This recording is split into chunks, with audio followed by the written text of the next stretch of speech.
Dr. Melvin. Akong. Thank you, Pastor Raitana, Pauline, and others that we've met last year. I'd like to introduce you to my wife, Connie. We've been married 40 years. I have a daughter, 35 years old, getting to be 36. One son-in-law, no grandchildren yet. She's been traveling with me for the last 40 years. She's my team member. She keeps me strong. And then we have Reverend Sylvia Kerr from Malaysia, Kwa. And she's been with our almost like family for the 20 years in Malaysia. And then Reverend Trivina Law, also from Malaysia. They are Chinese speaking, Cantonese speaking, English speaking, Malay speaking. So we only know English. Come here, tick. And they will be leaving tomorrow. So this is Bob, Robert Brennan. And he's from Los Angeles. And I'm very blessed. Over the last probably 20 years, I help his education. I supervise him. And he got his license in marriage family therapy. But before that, he was a missionary in San Francisco. And he and his wife, Nancy, we've known each other probably 37 years, if not 38. He'll be preaching tomorrow, so they will have to go back to the hotel after I get started. So they are very happy to be part of the team, and hopefully in the future, we can visit again. Okay.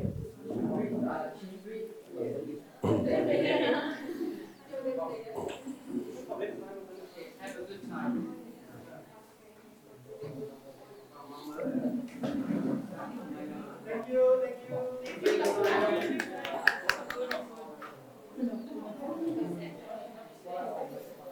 Okay. I'm so happy to be here to see you again. I know you're all busy.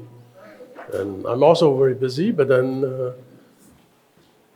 my wife and I came to Kuala Lumpur, Malaysia, Saturday. And then we have a conference on Tuesday in Bible College of Malaysia. And it was about something unusual, the topic called work. But don't worry about it. So we're here. So yesterday we have CBI. We have a conference on sexual abuse prevention and recovery. And this morning I have effective parenting and for successful parents. So show you these.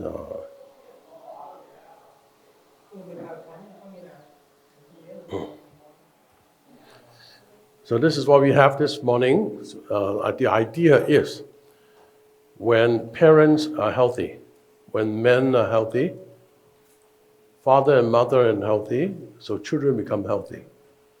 So I was talking about this, and we have a pretty good turnout. So in the future, I will be most likely returning either in September or November. And I will focus on how to help men to understand men and boys so they become healthy and they take up responsibility. Tomorrow I'll be preaching at Lighthouse Church, and the topic will be on manhood, how men can be strong. Okay, today, right now, we have 2 hours or so. And what I like to do is have a consultation. Consultation meaning you ask anything you want, and I will help you by doing discussing about it, maybe some teaching, some psychological principles, any topic you want. So just raise your hands or just speak freely. We have about 2 hours, and I'm glad I don't need to be translated. So we have quite a lot of time. Feel free to take pictures if you want, and I have transparencies ready, prepared. Okay, you want to ask some questions? What would you like to have here? So I write on the board to remember. What would you like to know? Now, I'm a trained psychologist. I've been licensed in California for 38 years. I used to be teaching psychiatry at the San Francisco School of Medicine, UC. And I deal with serious mental illness, schizophrenia, bipolar, hospitalization, and I know something about medication. But I also teach in seminaries, Hong Kong, in Singapore, Taiwan, Japan, and many others. So I'm an older man, so I have some experience, so feel free to ask anything you want, and I'll write it down. What would you like to know?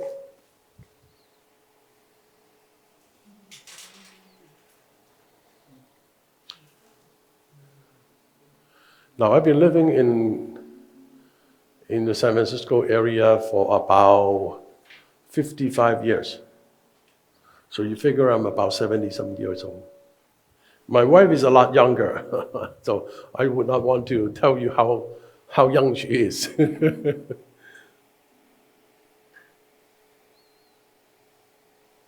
Okay, what would you like to know?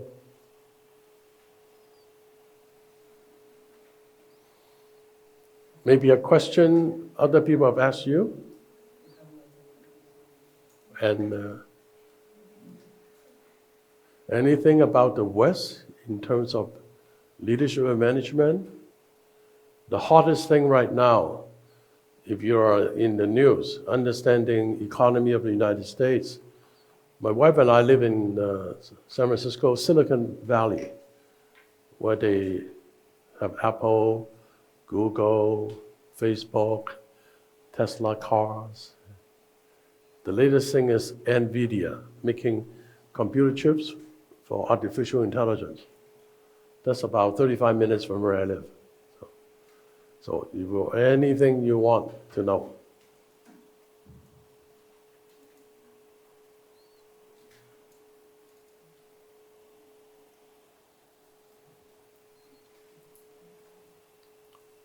Why are you here? What would you like to know?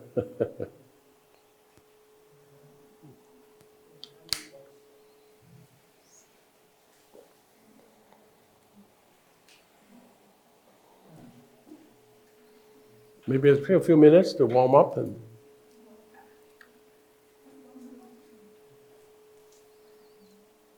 what would you like? Free topic. Anything you want to know.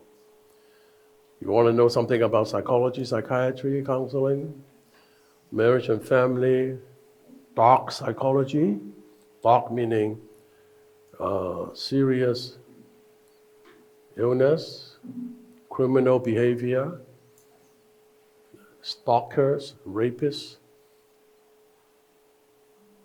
criminal psychology of serial killers. I know something about that, if you want to know. But mainly is about leadership, please. Good afternoon, everyone. Thank you for today's session.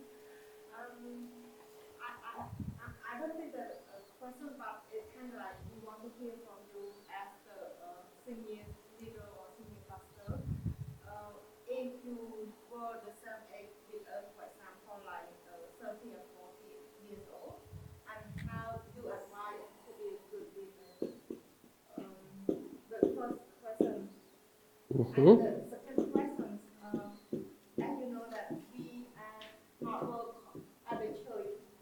I mean, we are not work at the church as the full time. Some of us work outside. Some of us have some work to do. And at the same time, we want to involve a lot in the service at the church. And also want to hear from you how we can balance our time to serve God at the same time. And we have a work outside. Okay, you're saying, asking about balance. How balance about work and family or personal time? It should be both, for example, 9 Law firm? also have my career, right? Right. And at the time, I really want to serve God. As Oh, great. And how we can balance between our career, our service at the church, and also the family as well. As I have two kids now, I believe they have a kid as well. So like how to balance those. Wow, that's an excellent question. I think I have two now, and we hear from others. Others? What do you think? You're younger. You're not 40 years old. You're not 50. You're not 60.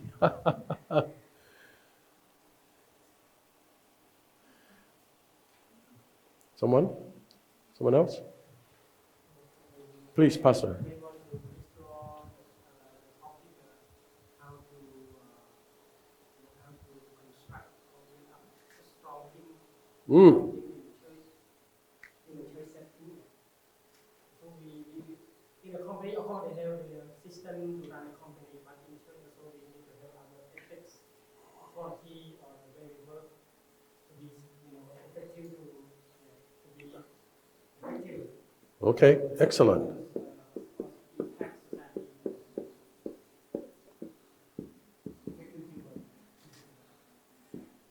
Effective teams for ministry.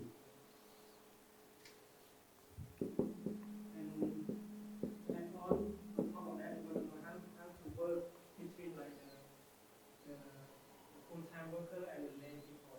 Mm-hmm. In the ministry and those in the marketplace.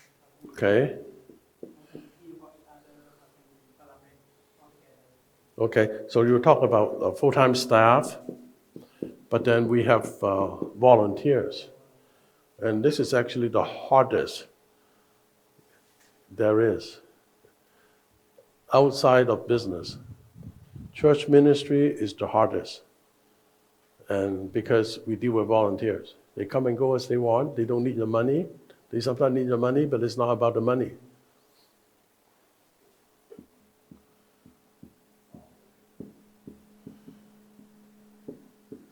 Okay, anything? What else? Okay, let me answer one by one. Okay? Let me follow up with something I taught this morning.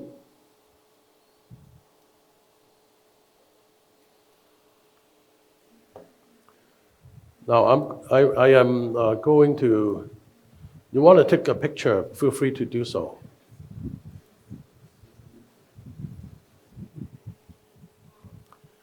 Now,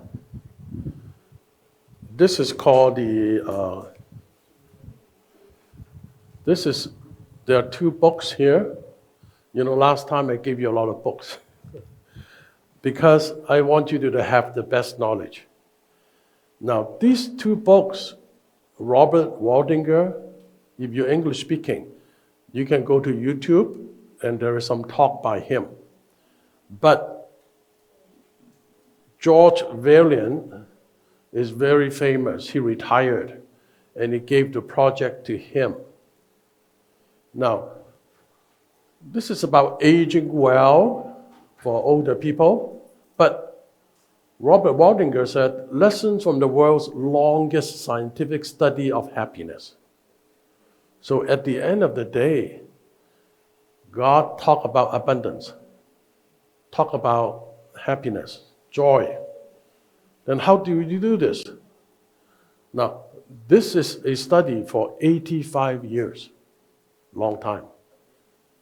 Now, in the United States right now, there are many studies that are false, they are not true. Because there's a lot of cheating, even at Harvard, Stanford. People are not honest, and that's not good. But this is an honest study, meaning you can rely on it. What I like about it is 85 years studies. Now, this is the outcome in a statement. Now, we need to learn from this. The people who were the most satisfied in the relationship at age 50, you're not 50 yet, you're 20-something, you're 30-something, So the question is, how can you be satisfied in your relationship? Because when you're satisfied in a relationship at age 50, what happens? They were the healthiest mentally and physically at the age of 80. Now, very complicated. It's not about taking just vitamins, but it's really the relationship at age 50. So meaning, if you know how to deal with people in relationship that is satisfying, and your health will be better, and your mental health will be better, even at the age of 80. That's why I want you to know. Now you're still young, then the goal would be to be a good leader. Then the question is, how well are you? Okay, I'm using terms now. IQ, you know, intelligence, right? IQ, heard of that? The way it works is, no, I teach IQ. I do IQ testing. And one of my students, now Robert Brennan, is a master's degree student. I have a student I think she has a Psych D. She's MIT graduate, she's graduate of Harvard, and she does nothing but IQ testing when she was training under me. IQ is a measurement of how well you do in school.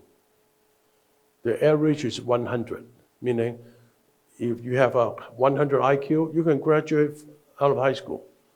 But if you become a higher IQ, if you have a college degree, 120, 135, graduate school, 135, 140, very few people have more than 145 IQ. Everybody wants to have high IQ. But high IQ does not make a good leader. Because a leader works with people. It's not how much you know, but it's how well you know the knowledge to get people to work with you. So the other term of that is called EQ, emotional quotient.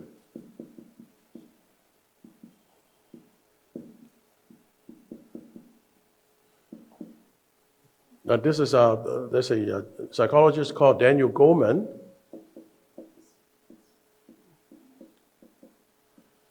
This is like 35 years ago. He found out if you have high IQ, you can get higher very quickly. Big company like Google, they hire from high, well-known universities. Cornell, Princeton, Columbia. When you finish there in computer science, you get hired by Google because they want the best and the brightest student for computer science. But Daniel Goleman said, IQ gets you higher, EQ gets you promoted.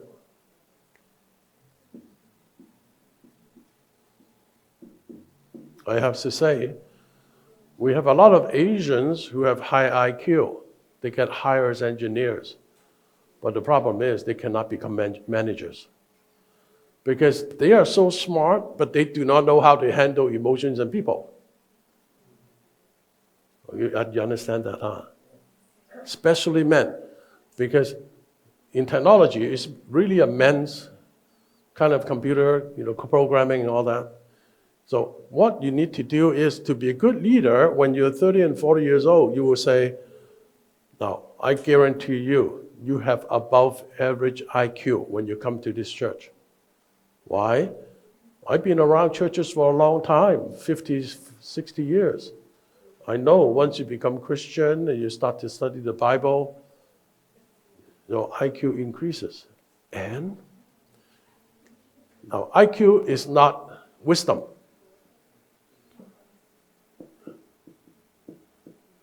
What I teach is wisdom, meaning you don't have to be a genius, but you can be wise. Are you okay with that? Smart people can be stupid. I've seen a lot of really smart people. These are my patients. They are so smart. I have a patient who's a licensed psychologist from Harvard. He's very smart, but he did some stupid things. So his license got taken away. I tried to help him get the license back because he's done something real stupid.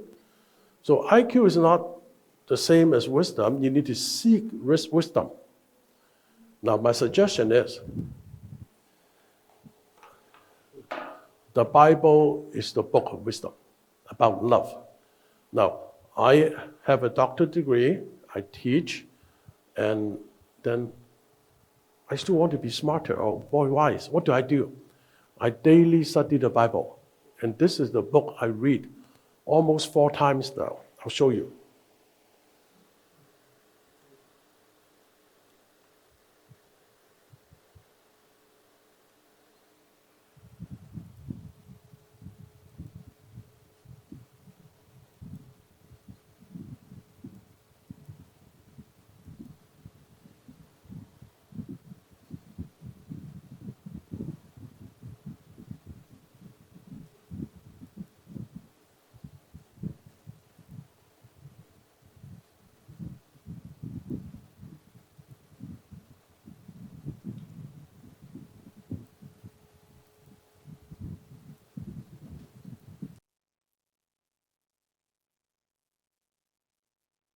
This is the book I study.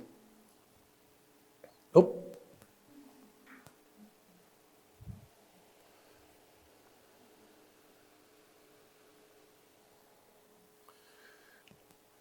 Timothy Keller.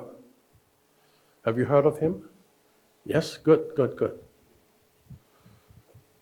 He's a pastor in America. He passed away 2 years ago.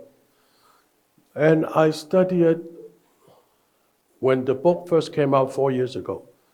I'm studying every day. And this is about God's wisdom for life. And this is very good. I learned to be wise studying this. So you may want to start studying something in your own language about the Bible. But I recommend this because it's only about 5 minutes, but it's very deep. Timothy Keller is a real good pastor. He passed away. And like Bob Brennan, he's white. But he and his wife pastored 2 churches in New York. And my daughter and I, when my wife went to New York, we wanted to hear Timothy Keller. And they don't have big churches, they use theaters. When I went in, I said, wow, all young students, because he can speak the language and help them to be wise. So you need to be guided by good leadership. So you want to develop your wisdom, which is biblical. The best thing to do is have a mentor. Now, I am 70-some years old. I have a godfather. My godfather was a very famous Chinese pastor. And I was 60 years old. I'm not a pastor, but I say, Reverend Wang, can you be my godfather? He says, yes. So I'm the oldest godfather that he had before he died. And I'm not a pastor.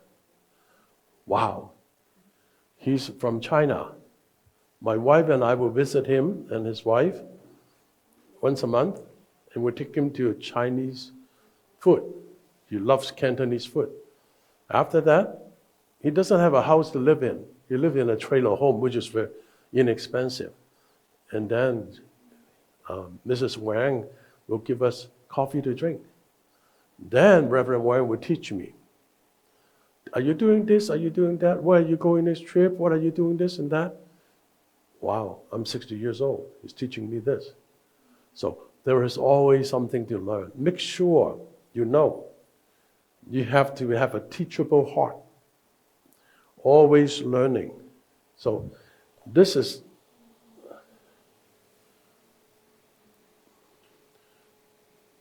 I have these books. Why?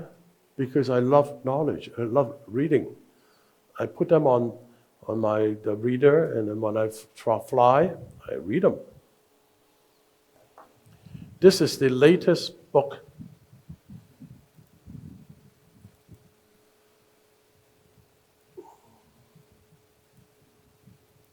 And it's very sad because America, bad therapy. We are hurting children. Now, this is in the United States. When I come to Cambodia, I want to make sure bad therapy do not come to you, Cambodia. I want to make sure healthy, biblical, spiritual counseling happens. We don't want our children to be like the United States. Okay, so this is something I'm interested in. So when I come here, I give you the best of what I know. Okay, this is the first question. Being a good leader first, you have to know how to lead yourself. If you cannot lead yourself, you cannot lead others. How do you lead yourself? Well, first,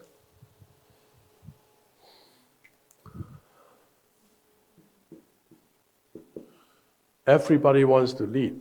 Nobody wants to follow. That's easy. Because they believe leaders are famous. No. What is the difference? What is a leader?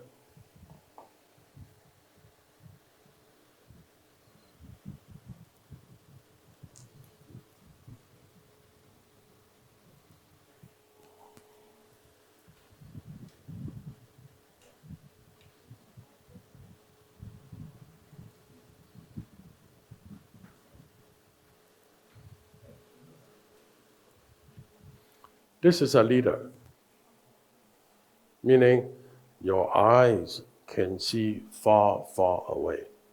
Not your eyes, but you sense it. Or you can look straight, everybody looks straight, but you can see around the corner. Nobody can see it, and you can. That's leadership. We call this vision.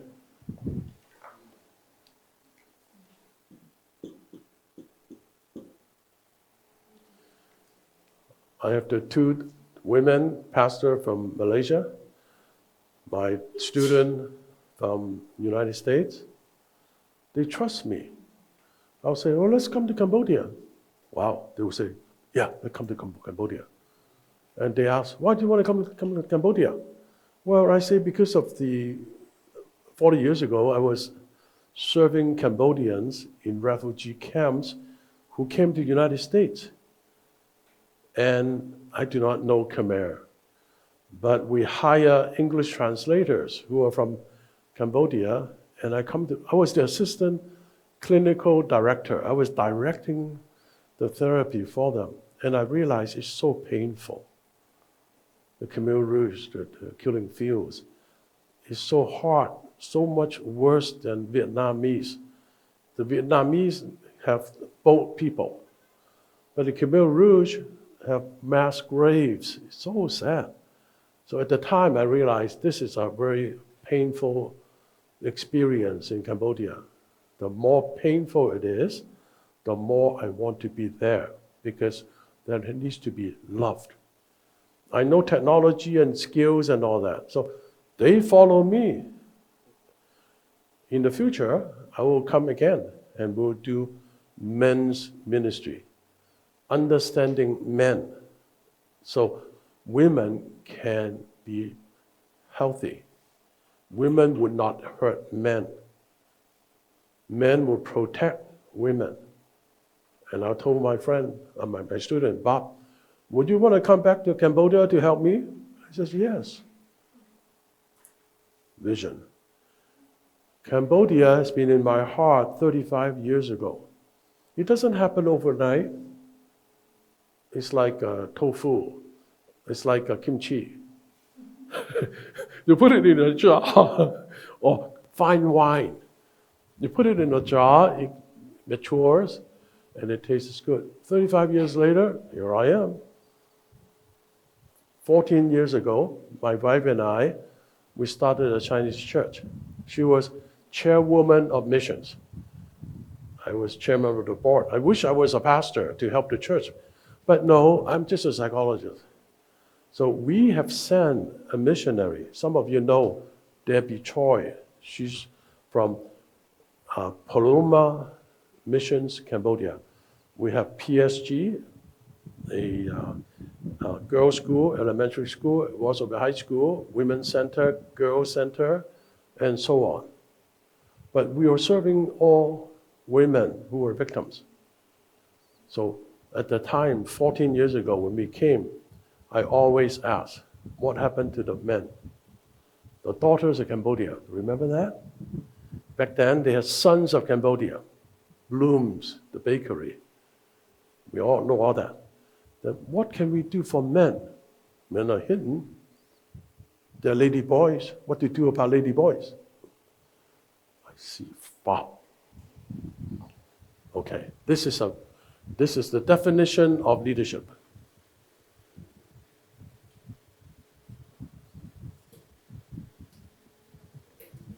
Now, this is John F. Kennedy. You know what he says? Some men see things the way they are and ask why. And he said, I dream of things that never were and ask why not. Wow. Do you dream of things that never happened and say, why not? I live in comfort in the Silicon Valley. Here is 38 degrees or 39, hot. Where we live, 14, cool. Very comfortable. A lot of my friends, I say, come to Cambodia. They will say, no, I'm afraid of flying long distance. 4 hours is too much. San Francisco, Singapore, 17 hours. I said, what do you do with 17 hours? And then they will say, I'm afraid of heat, mosquitoes. So we have to say, I dream of things that never were and ask why not. That's leadership. How do you do that? You have to have a clear head and allow God to speak to you. So, leader first must have vision.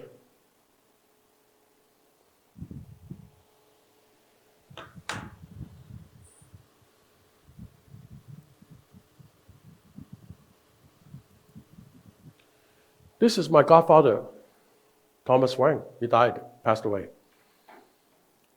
During the pandemic, my wife and I could not fly, so we're grounded. So I went to a television station and talked about how to be sheltered in place and how to survive COVID and everything. Once COVID is almost over, we went to the first mission experience in a country called Kyrgyzstan. I couldn't even pronounce the name. Kyrgyzstan, where's Kyrgyzstan? It's near Kazakhstan. Where is Kazakhstan? Near Russia.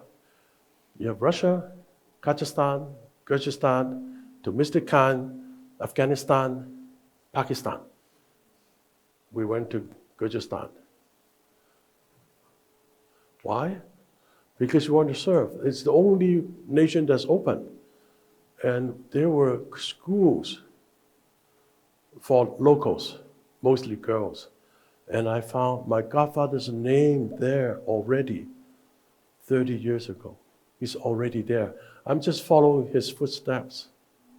So he became my role model, and I want to live out the vision of Reverend Wang.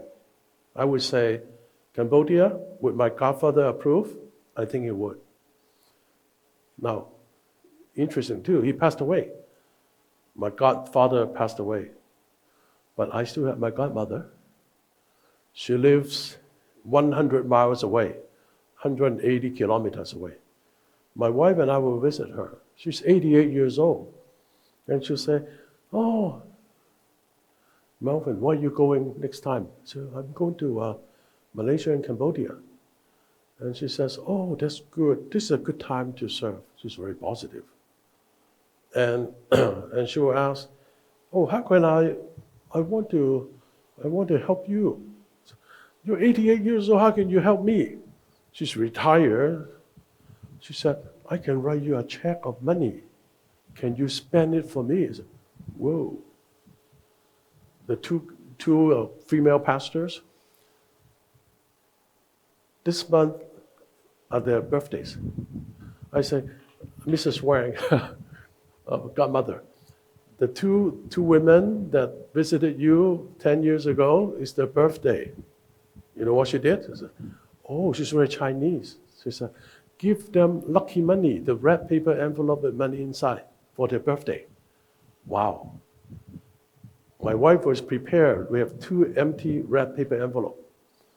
And then because my godmother's eyes are not very good, she doesn't have a credit card. She have an envelope with cash inside. She pulled out one $20 bill. Okay, I was saying, is there a bigger bill like 100? So eventually, we have 2 red envelopes. And then we brought over for the 2 pastors. Now that's vision. She doesn't have to do very much. She just encourage and empower. She's a leader. Are you okay with that? I work under her. And then I have another organization called Homecoming Global. And then they will say, oh, we cannot go to Cambodia, we cannot go here and all that. But we want to participate. I guess I'm a leader. They do not see what to do. I would say, we need to build up men. So how can you do this? Well, we have to know the local Cambodians who are healthy, who are men. Then they ask, what do you do? Well, I like to have dinner with them. Man, wife, children. And you know what they say?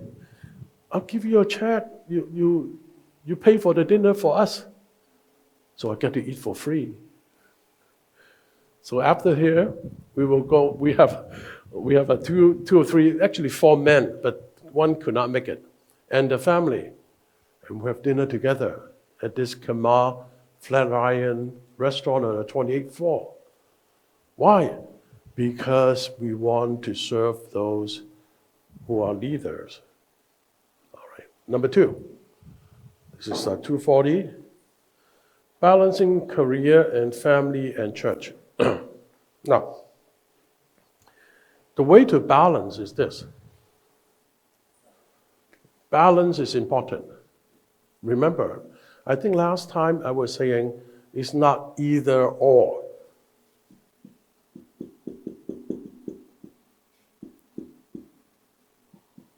Meaning, I am either for my career, or I left my family behind, or I love God, I spend all of my time at church. No, it doesn't work like that.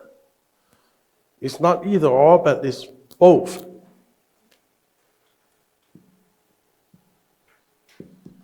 And.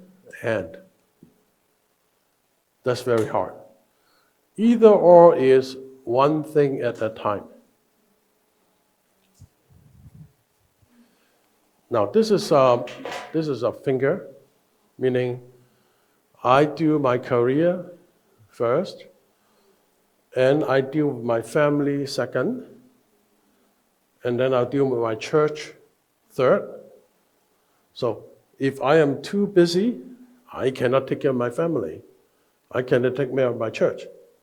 That's the either or. A lot of people operate like that. Why? Because it's easy, simple. I would say no. You have to do not one at a time. You have to have 3 at a time. Your church, your career, and the family. I've done that. How do I do this? You have to have priorities. Now, long story short, what does the Bible teach about balance? Number 1 priority is yourself. You have to be healthy. It begins with you. Then, the next person who is important is your spouse, your wife. So I have to take care of my wife. She's happy, then I am happy. I can be a leader, but when she's not happy, I'm a bad leader. When she's happy, then my daughter becomes happy because she took care of my daughter. So all three of us become happy, so we can serve God together happy. My job is only the method, so I can earn some money to achieve the goal of serving God with my family, not away from my family.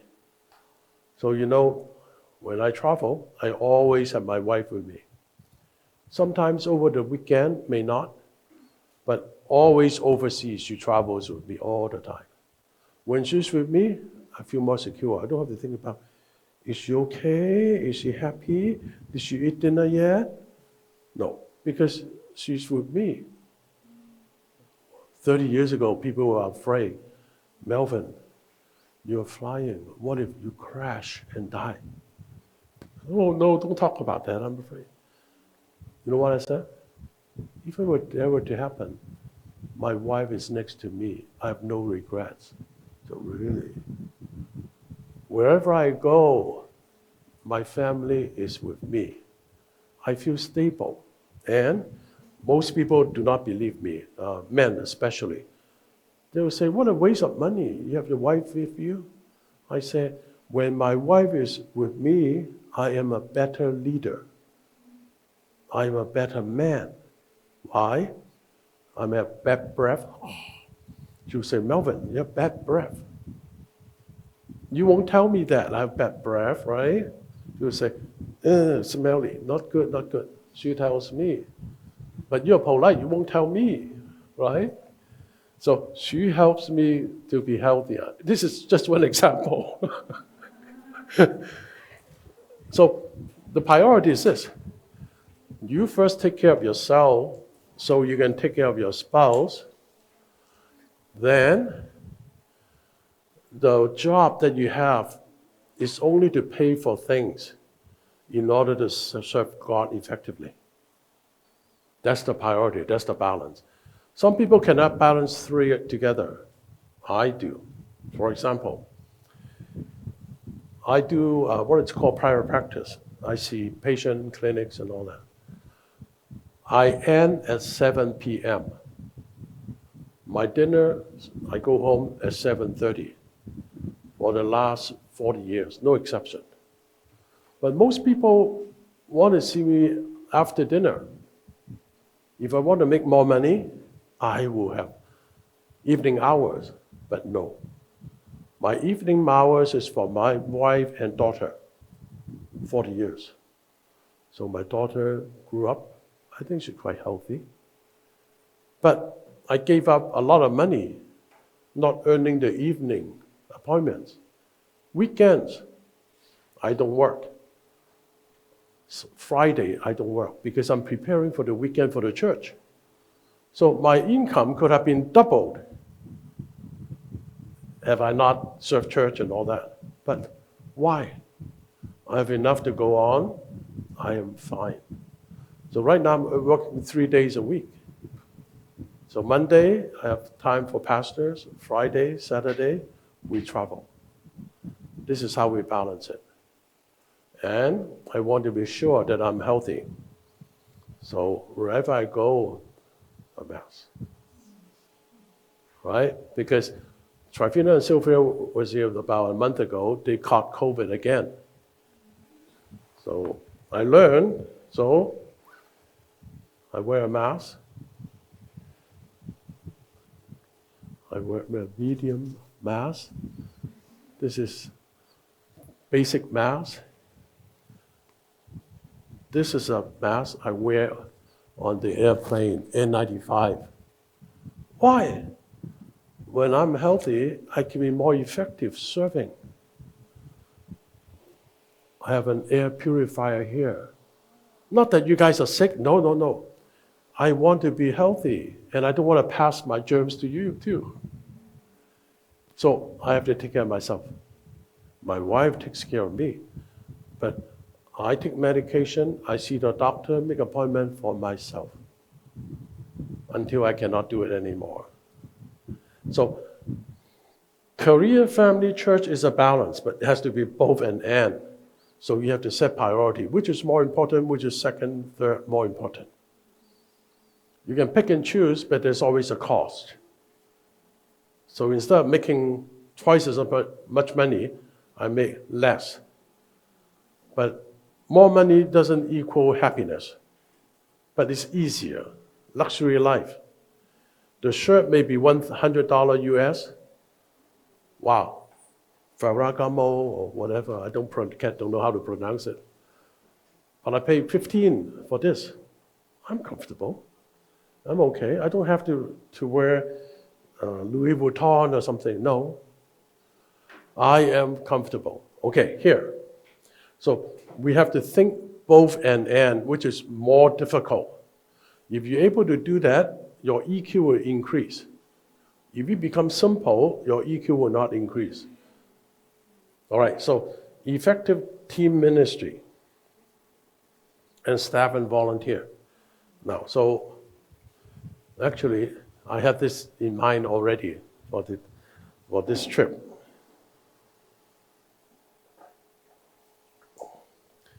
I'll raise it up a little bit so I can use my computer quicker.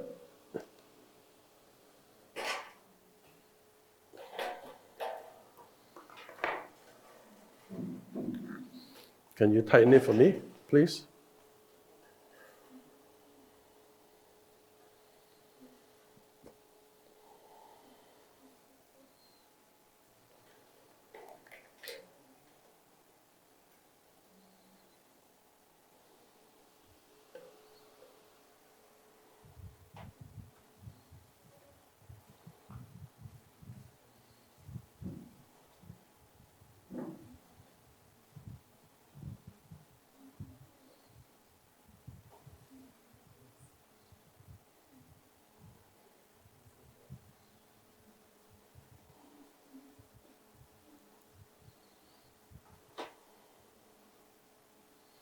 Have you heard of the 5 dysfunctions of a team? Now, eventually, when you work for a big company, you'll hear of it. And this is the author is Patrick Lencioni. I think last time when I taught about the advantage. So this is I knew him. He is very intuitive. He does not have a PhD. You don't have to have a PhD and in order to be good. Now the book has been actually translated into many languages, including Chinese. But most people think it's very simple. However, we have to avoid the dysfunctions of a team. Now, the principle is very simple, but psychologically speaking, it's very hard to do. Okay, here it is. Now, you might want to take a picture of this. It's very simple. We begin from here, from the bottom. Meaning, how the team became dysfunctional. There is no trust. Meaning, there is a fear of being vulnerable with team members, prevents the building of trust within a team. So the first thing you need to do is, in terms of relationship, there has to be EQ, meaning, can you be vulnerable or can you take risks to be truthful? An example, when you talk about prayer meeting, what do you pray for? People will say, oh, we pray for the war in Israel, Hamas. We pray for Ukraine, no problem.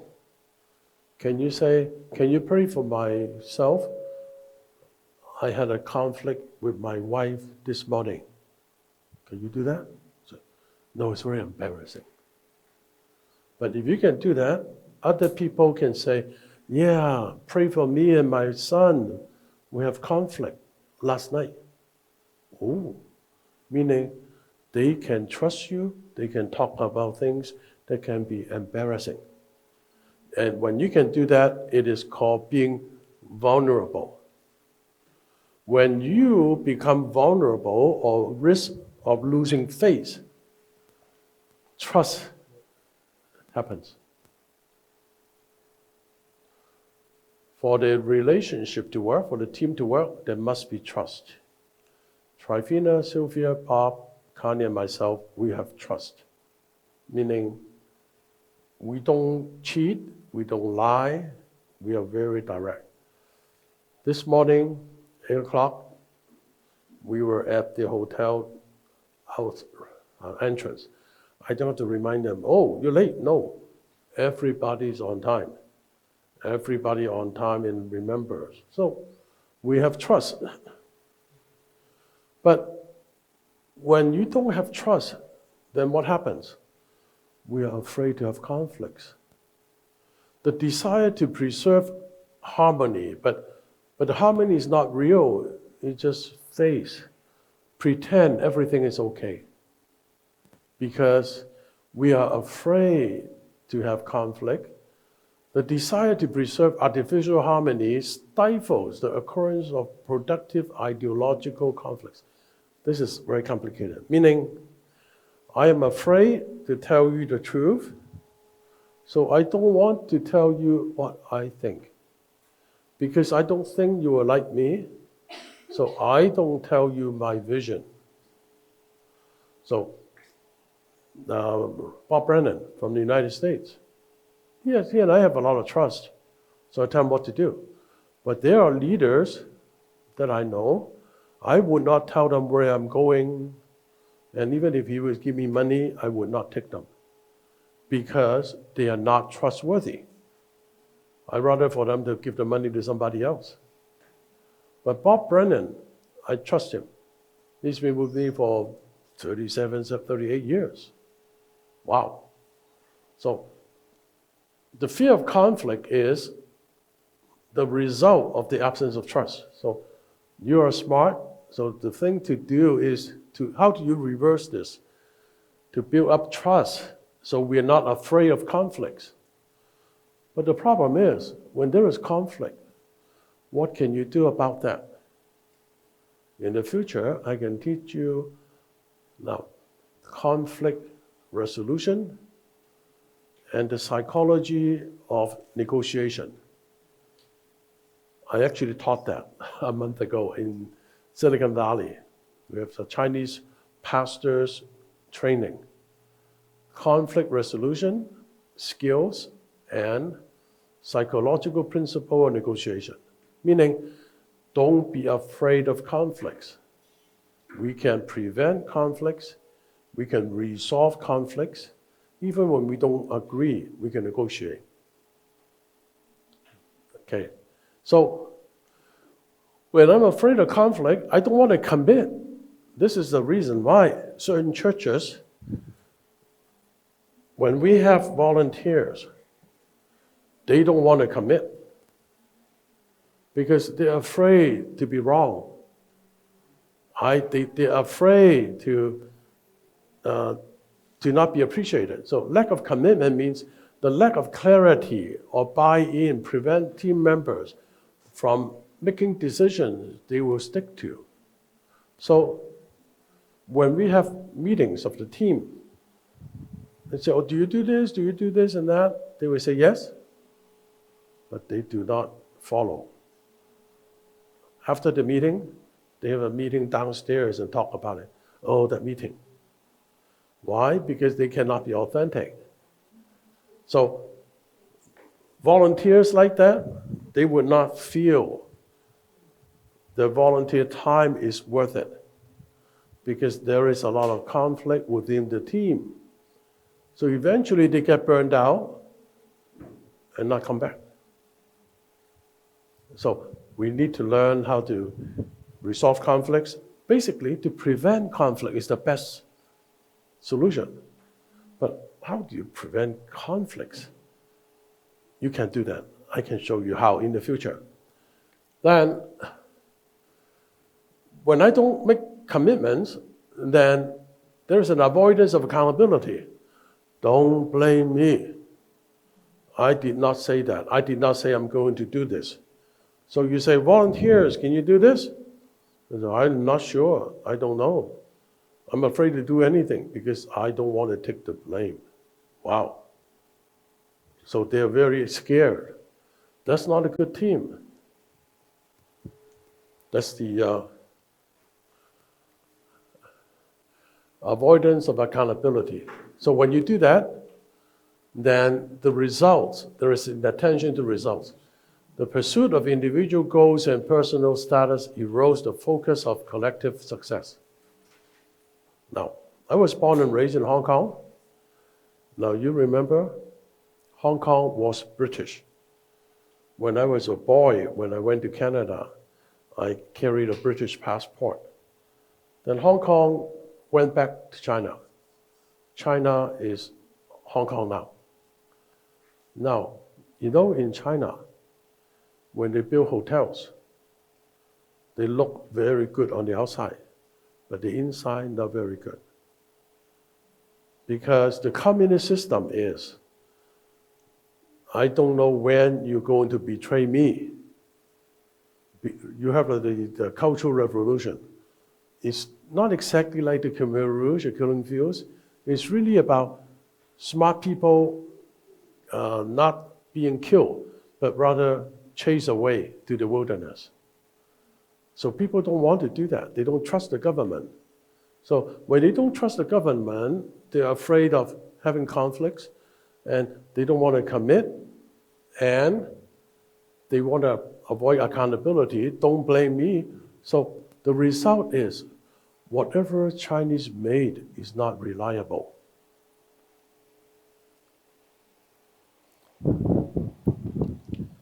This is a fan made in China. Excellent design. You know how much it cost me? $4.50 US. Very good. But you know, the inattention to results, it works, but there's a fatal flaw. But they don't tell you. When I bought it, I realized, when you put something on it, it turns on by itself. And you cannot use it. It drains the battery because this is not protected. Inattention to results. This is the reason why it's so cheap. $5. Oh. If you have a company that makes fans, on the outside it looks perfectly fine. You ship it to the United States for $25.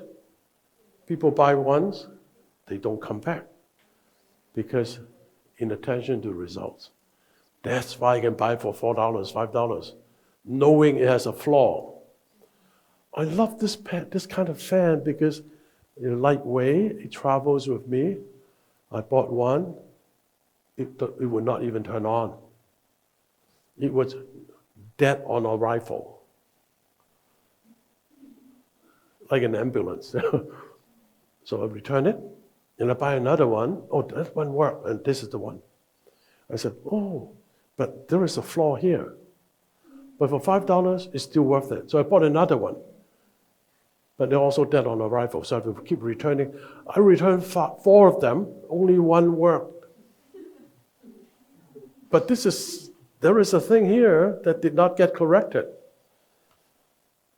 This is Chinese made. Now, this is only a fan. If this is medication, wow, the patient is about to die. You want to make sure the medication is correct. So I don't buy medication in China. In attention to result, it says, this is the medication. In it, it may not be. No trust, bad result, bad economy, and people don't trust one another. Are you okay with that? Now, this is the thing. Now, this is something I'd like you to take a picture of and remember. Now, I teach this, that's why there's some Chinese in there. This is a pyramid, meaning the first thing you want to do on the bottom of the pyramid is you have to build trust by being honest and vulnerable. Now, 20-some years ago, I was in Malaysia.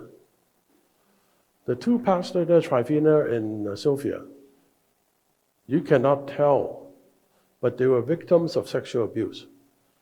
They were also lesbians. They were in the LGBT. They had girlfriends. They believed there were two women marrying and all that. And then they became Christians. Then they trusted me, my wife and I. I'm a man. Most lesbians do not like men.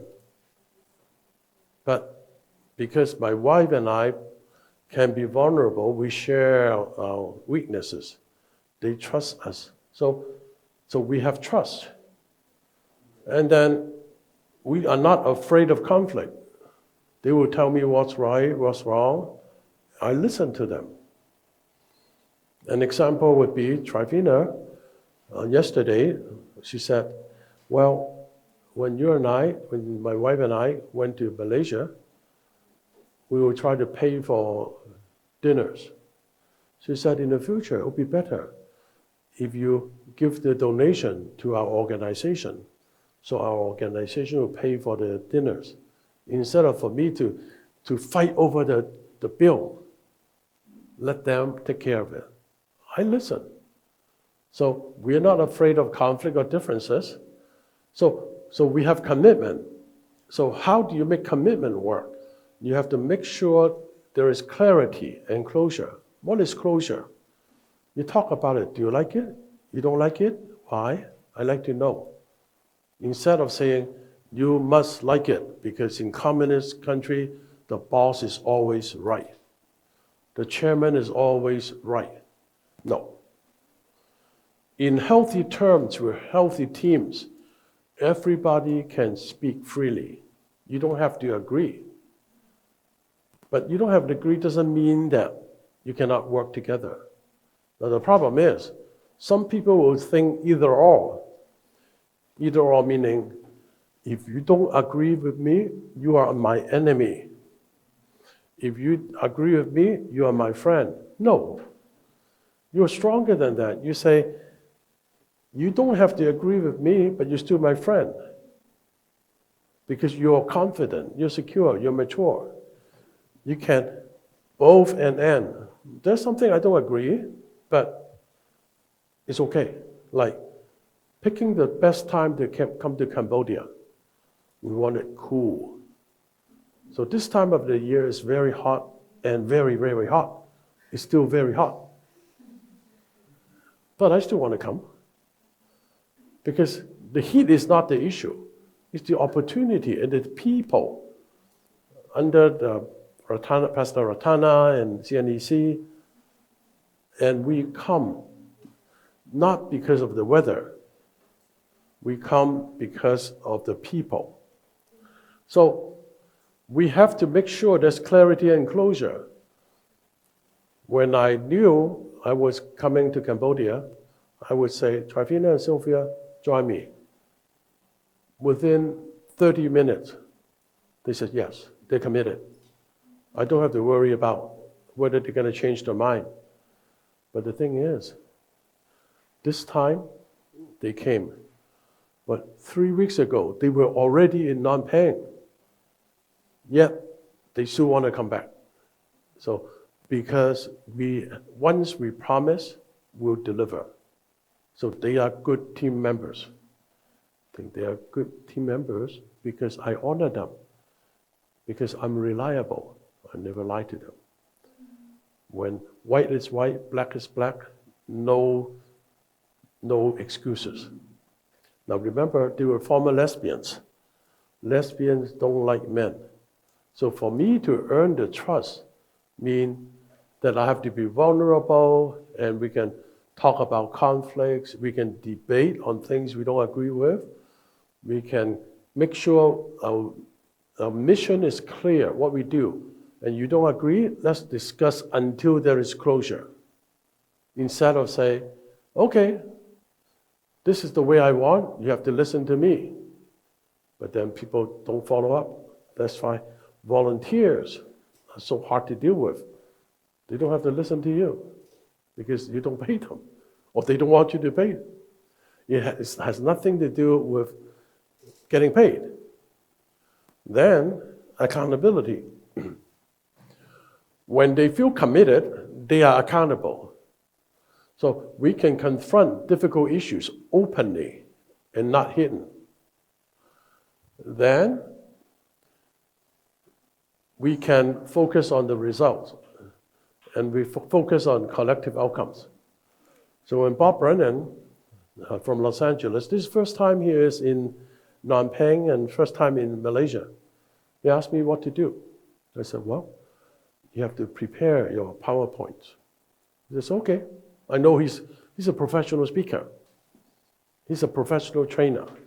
And then I asked him, make sure you have a sermon to preach in case you're invited. And in Malaysia, the pastor who generally invited us to preach, he's on sabbatical. So he'd have his sermon ready, but there's no ticker. So yesterday when we came to Phnom Penh, our pastor said, oh, Bob, would you like to preach this Sunday? He said, oh, so he's going to preach tomorrow. That's why he has to go to hotel to prepare. So he is okay. He wouldn't blame me or Melvin. You did not this and that. No, he's just very happy.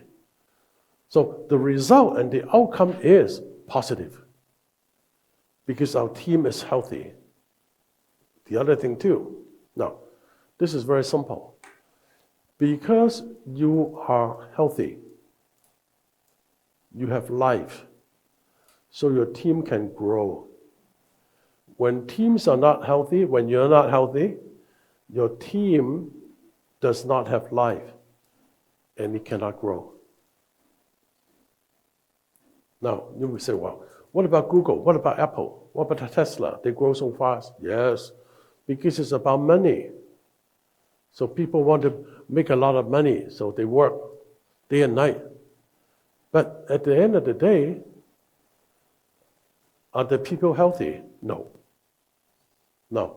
This morning, I was teaching parents about raising successful children.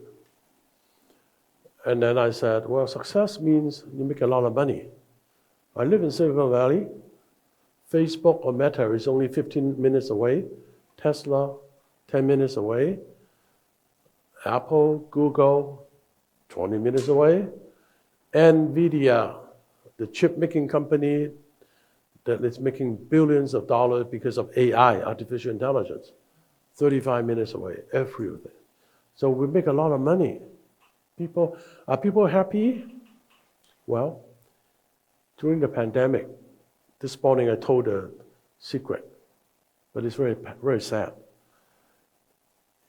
During the pandemic, in the Chinese churches, I know of at least 4 sons who committed suicide because the parent didn't know how to take care of them. I have one engineer, I think a pastor referred this, I think it's a deacon of the church. He texted me. He said, Dr. Wong, I want you to see my son. I said, what's wrong with your son? He said, oh, he's very depressed. Now, I don't take patients, a client anymore. But when a pastor refers, I will take them. Why? Because I have to reserve time to help LGBT, especially transgender people. So when the pastor referred this guy about the son, I would say, oh yeah, sure. And I ask, oh, next week I have these openings. Which one works for you? He says, oh, I'm busy. So didn't hear back from him. So after about 5 weeks, I thought about this man. Does he need me to help? So I text back. Oh, by the way, I have this appointment. Are you back? Are you back from your business trip? You know what he said? I don't need you to help me anymore. So, oh, that's good. Hey, bye. A few hours later, he texted back. My son is dead. He committed suicide. I said, wow. He was so busy on his business trip. He could have taken my appointment and I could have helped his son to live. But he's too busy. He's worked for Apple, Google. He could not. And it's so sad. This is part of the church. There were 4 sons, 23, 24, that killed themselves successfully. And these are part of the Chinese church that I heard of. There are many that I have not heard of. So ladies and gentlemen, for a team to be effective, you have to set the right priority. Take care of your spouse, husband or wife. Take care of your children. Don't work too hard to the point you neglect your family. Serve at the church. That's the priority.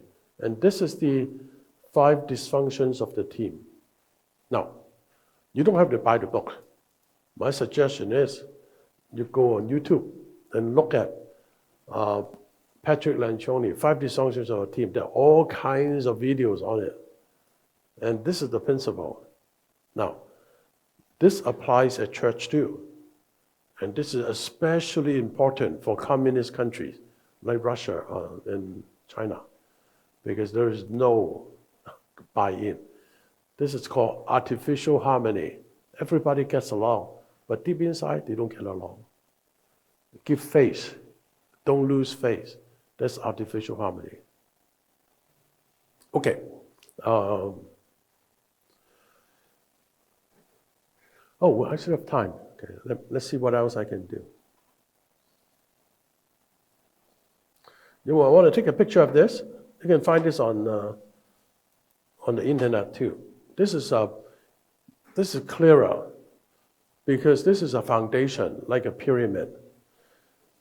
Without the bottom, without trust, then there is conflict.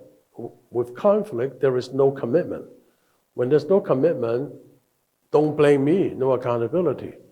When I don't feel accountable, I don't care about the results. That's why I have a fan that works, but not all the time. That's why I don't want to pay $25 for a fan. I want to pay $4. Still doesn't work. Right? So you have a company like that, it's almost there, but not quite. That's the inattention to the result. Don't blame me. Okay, this is the original book in Chinese.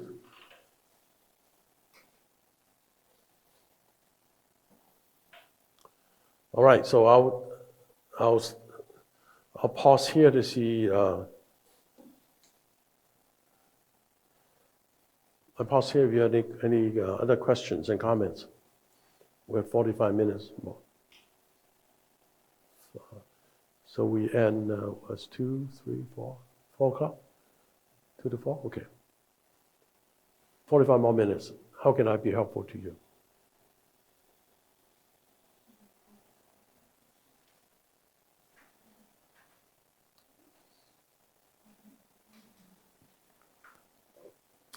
Any comments? You don't have to agree with me. I'd like to hear what you have to say.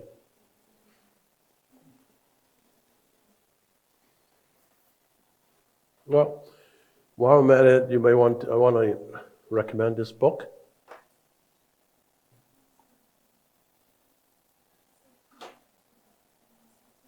This is a book, maybe last time I already recommended it. And this is the 21 most powerful minutes in a leader's life. You can do this for devotion every day. In the US, about 10 years ago, it was $1.99. Now, it may be 99 cents. It's extremely cheap. But I don't know whether you're going to get it here or Cambodia. This is very good. John Maxwell, well known, used to be a pastor.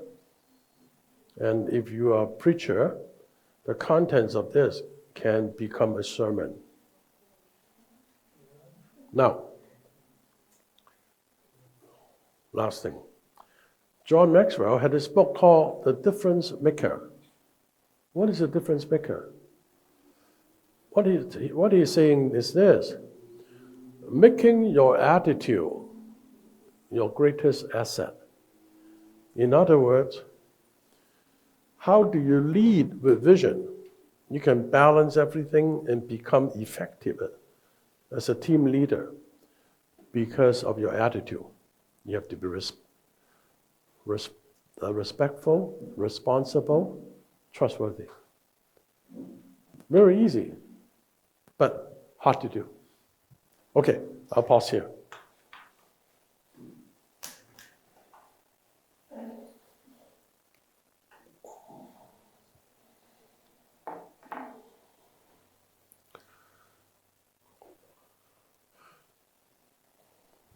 I'd like to hear from you. Anything? I still want to use my fan.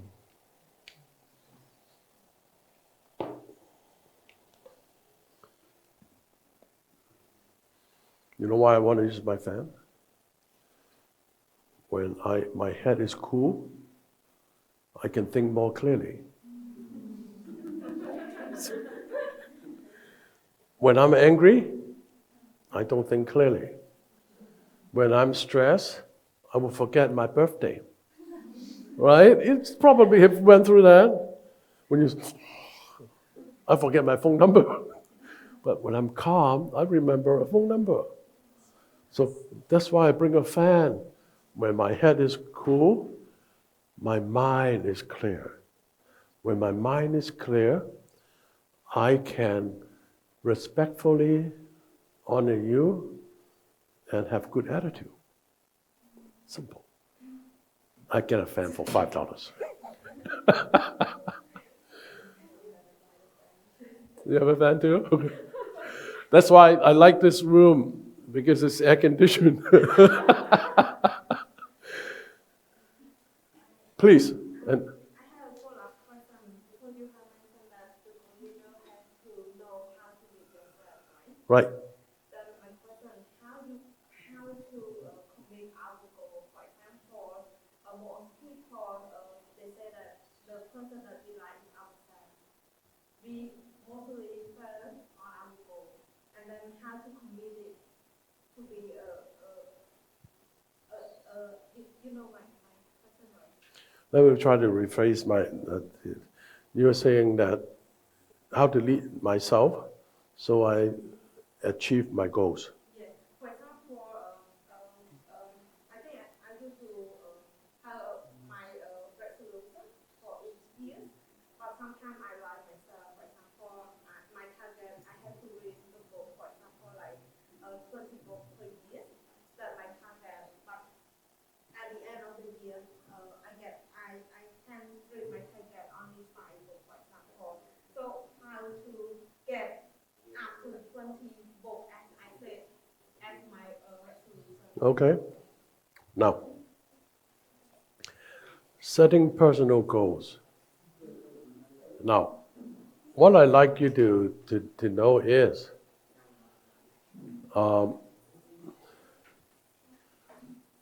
setting goals is a form of achievement.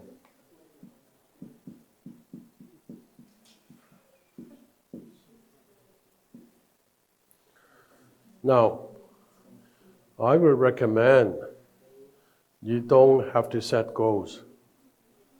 No, because I don't want you to put your achievement as a form of identity.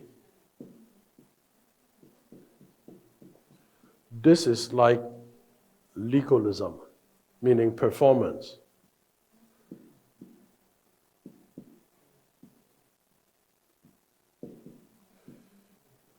You can have expectations.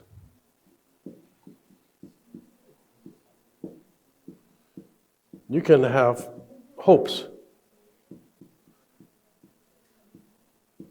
For example, I would not tell my wife or myself, my goal this year is to travel 6 times, 8 times. No. I would pray for opportunity, and I hope I can be serving somewhere. I do not know where. But it is not really personal goals, but rather driven by God, something that I do. But I do not demand it. When I achieve the goals, I would not say I am so accomplished. My work does not depend on my achievements. What I worry about is people have perfectionism.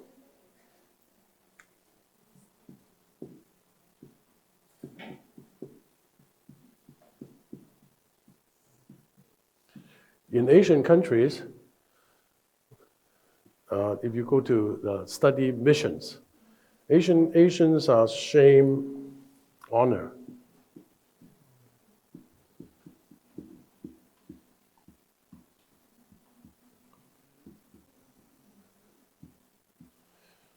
What is this? The culture is driven by shame and honor, meaning we respect the people with status.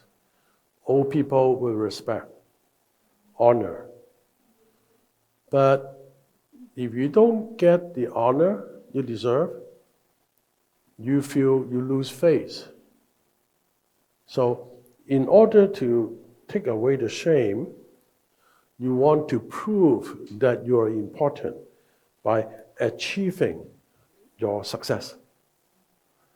Then you like the Pharisees and Sadducees, they pray out in the open and say, how godly I am. No. Now, thank you for saying that you read how many books and then so on. Well, you may say soft expectations, not necessarily goals. You don't have to keep them. My suggestion is, you may have goals or expectation on relationships. You will say, I would want to make sure people around me feel happy. I can contribute to their happiness. Now, that is a good expectation or personal goal, but not measurable. How many pages have you read? How many books have you read? No, that's not the best way to measure. The best way to measure is wisdom. Can I be wiser than last year? When I grow older, when I'm 80 years old, would I be healthy, emotionally and physically? So the book said, the study, when you're 50-year-old, when your relationships are healthy, by the time you're 80, you are very healthy. Now I get you one quotation. Now actually I taught this last year at the North American Baptist Fellowship. This is a collection of Chinese pastors from Canada to the United States. And they treated my wife and I very well. They're on a cruise ship. They have a church retreat on a cruise ship. And they asked me to teach something about health.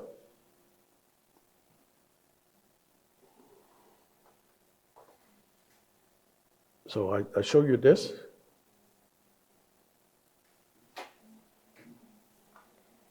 Earlier, this is the Harvard study, 85 years.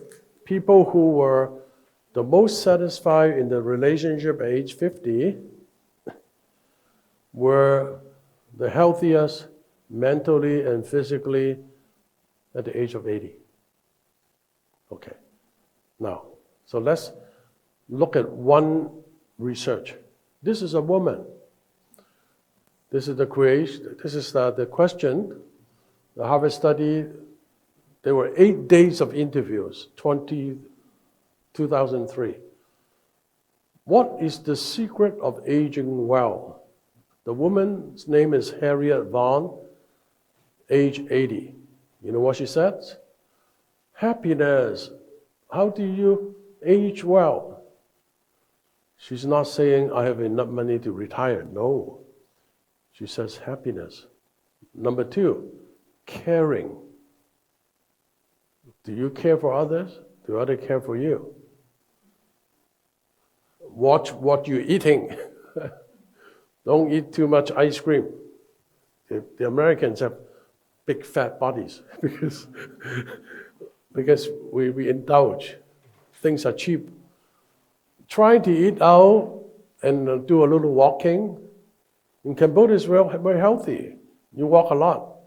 Just outside, the heat will make your calories burn. You don't grow fat.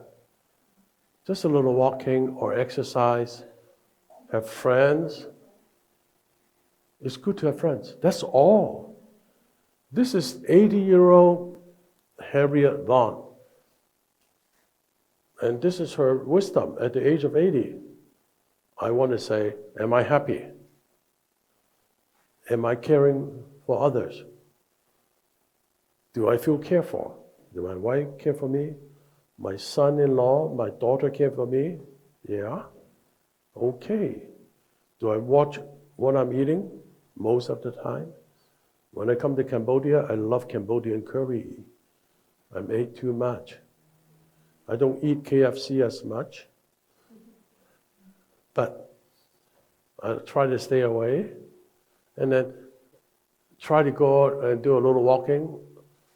That's why I come to Asia a lot, because walking the airport from one place to another is very good exercise. In the United States, we don't do that. We park right next to our house, right next to the shopping. We don't walk very well. We don't like walking. It's too tired. That's not good. And do you have friends? Now here, the church, you have a lot of friends. I have people in California who don't have friends. You say, how can that be possible? The mother and daughters, mother and fathers, they don't have friends. They will say, I don't need friends. It's why? Because I have sons and daughters to take care of me. True. But then sons and daughters would not have their own families. They sacrifice their life to take care of their parents because the parents don't have friends. And so good to have friends. So you have to have at least 3 friends. How do you know they're good friends? Or Christian, first of all? Can you tell them secrets? Can they keep a secret and not to gossip? If this is a person that you can rely on to tell a secret, they will keep it, good friend. Number 2, at the middle of the night, you feel sick.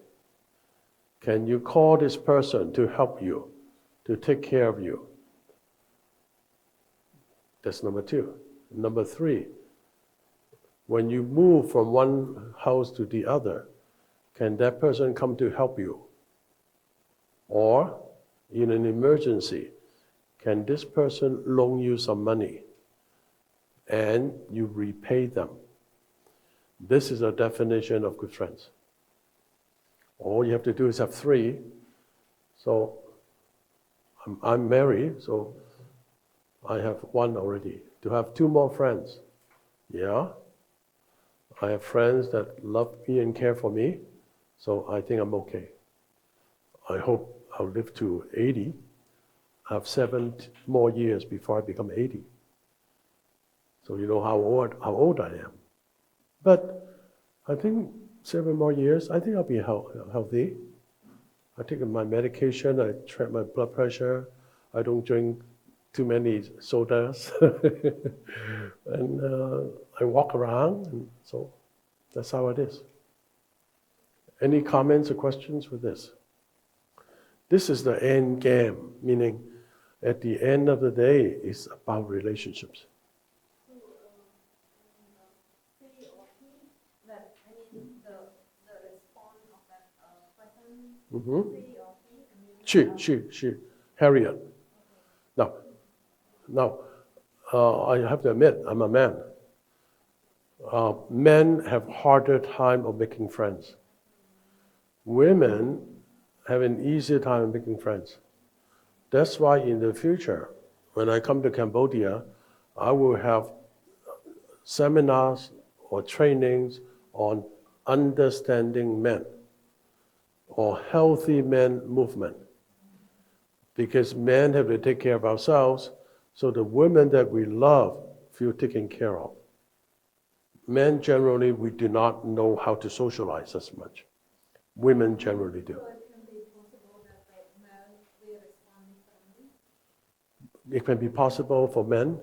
The response for the same question Yeah, I would say, but it would be very close because this is Harriet, this is a woman, but I would say, using myself as an example, if I were the participant, I would answer the same way. What is the secret agent? Well, I'd say I have to be happy. So happiness is a choice. Now remember, I don't know about Cambodia when there was COVID. What is shut down? You cannot go out, right? I was on television, Chinese television, to volunteer my time because I cannot travel. And I was telling the people, well, when we have to shut down, when you and your family are locked down in the home, I hope you love one another. If you don't love one another, it'll be a prison. If you love one another, you say, this is paradise, this is heaven. So it is still about happiness. How do you do happiness? I cannot say, you make me happy. No. I have to be likable. I have to make other people happy. Then they will be happy and everybody's happy. Then do you know what to say or do to make people happy? Some people are always angry. So during the lockdown or pandemic, two people are fighting because they are angry all the time. So that's not happiness. So learn how to be happy. Happiness is a choice. There's actually a book like that. Other comments or questions? There is a man-woman difference. Now, this is about public health, or the term for that is epistemology, meaning the study, the medical understanding of how disease become known. Men die earlier than women by 3 years. Do you know why? Because men are not socially as easy. It has to be about social life. It's not only about diet. So I want to make sure I have friends. I want to make sure my wife loves me. Then I'm okay. Okay, anything else?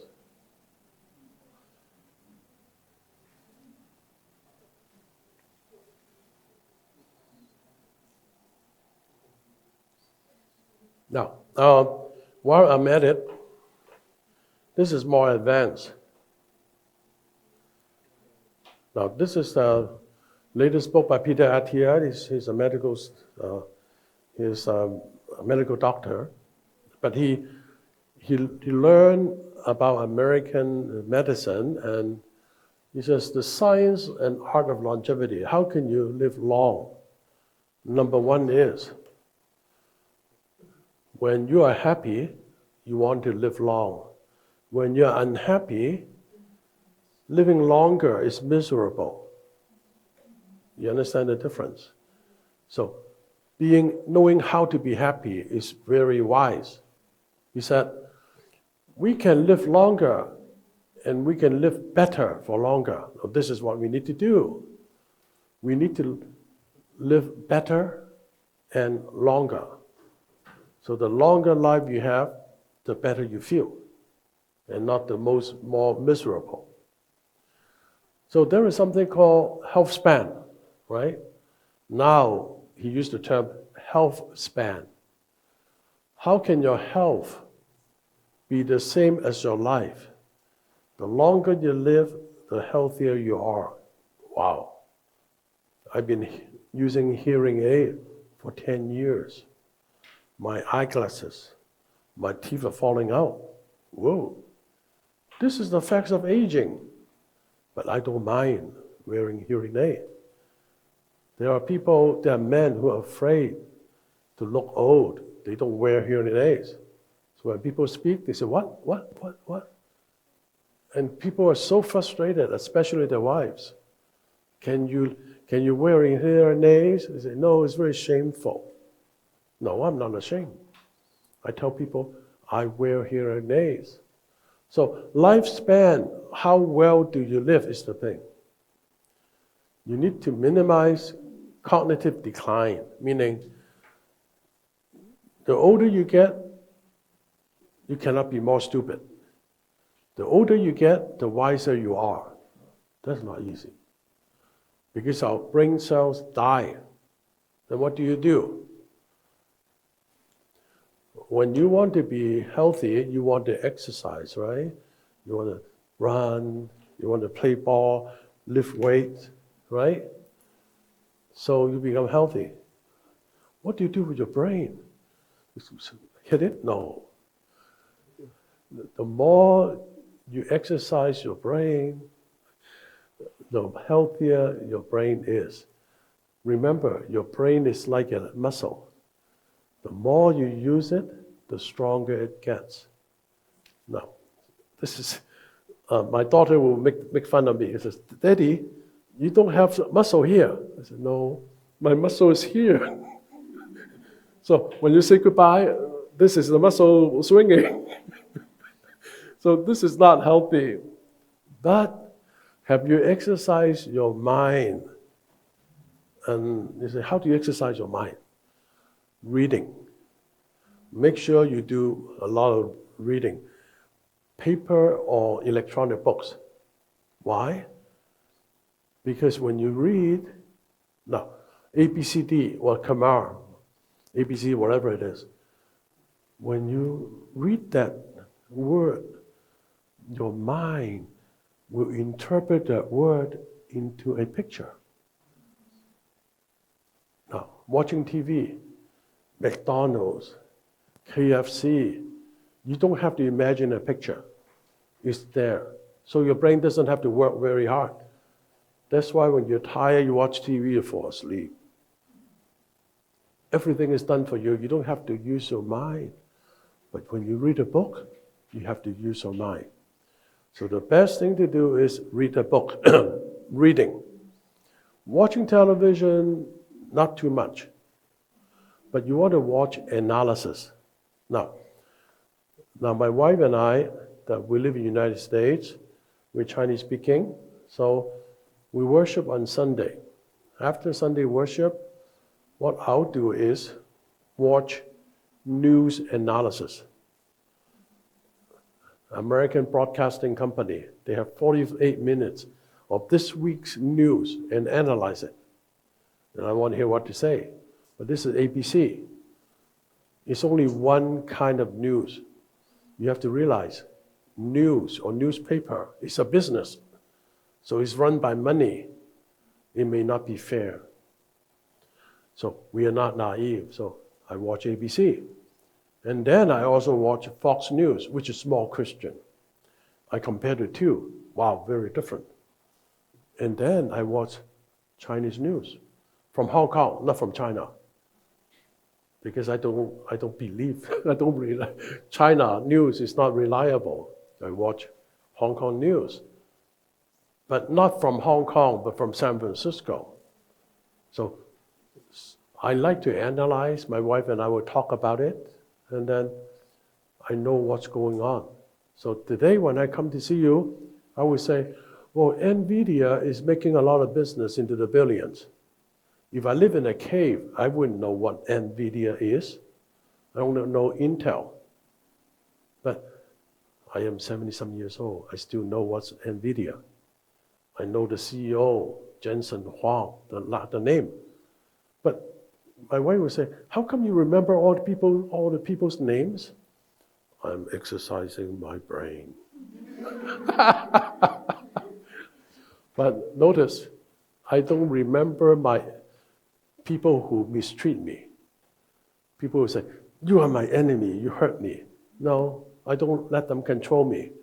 So I try not to remember who hurt me. But who's helpful to me, I always remember.